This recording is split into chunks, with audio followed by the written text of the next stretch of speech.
Hey everybody, once again, Daryl from Big Fish Football. How are we doing tonight?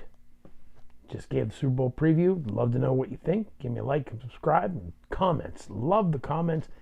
And when you give me a comment, I will always answer the comment because I appreciate them. Shows me that you're watching my videos and I appreciate it. So, anybody watch the Al Davis, Pete Rozelle documentary, 30 for 30 documentary last night? It was fantastic.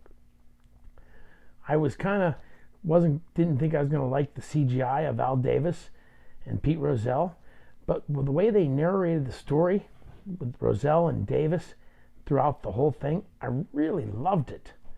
Because here in Western Pennsylvania, we didn't have a lot of love for the Raiders, but we respected the hell out of them and still do.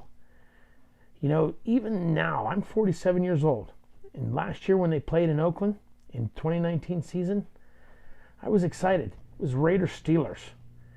And now that the Raiders are getting a little better, I was like, man, it stinks because I think the Steelers are on the verge of a little drop-off. Because after Ben retires after the 2021 season, or whatever is going to happen, if he gets cut this year, you never know. He's got to come to some kind of contract realignment.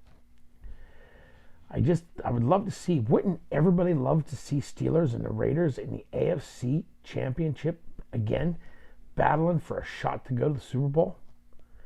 But the whole story of the Al Davis and Pete Rozelle and how they battled it out and how they came together in the end when Pete Rozelle was retiring. It's just unbelievable. And it just goes to show you the kind of he didn't come off like he was, but Al Davis was a good person. And he did a lot for people. And he did it behind the scenes. But there's an Al Davis story that they didn't leave in there a lot. They left out last night, which kind of surprised me. Back in 1986, the USFL sued the NFL in antitrust court.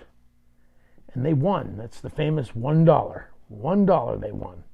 Turned out to be $3 with however that got doubled. But so what? Al Davis testified on behalf of the USFL. At the time I was 13 years old.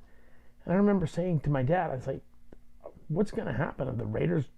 If they win, are the Raiders going to leave the NFL and go to the USFL? I didn't think so. But, it's just crazy how the bad blood between Al Davis and Pete Rozelle went to such a level that he actually testified on behalf of a rival league that was taking his money and players away. Hell, Fred Biletnikoff played for the Oakland Invaders because supposedly he didn't want to go to Los Angeles. And the Oakland Invaders played in the 1985 USFL Championship game, and they almost won. So, I'd love to know what you think of the Al Davis versus the NFL documentary. I thought it was great.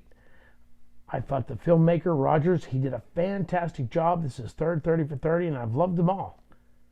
So, I'd love to hear what you think.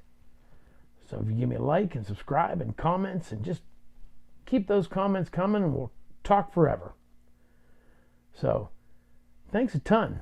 And watch that documentary if you haven't seen it, especially Raider fans. They'll love it. Have a great night.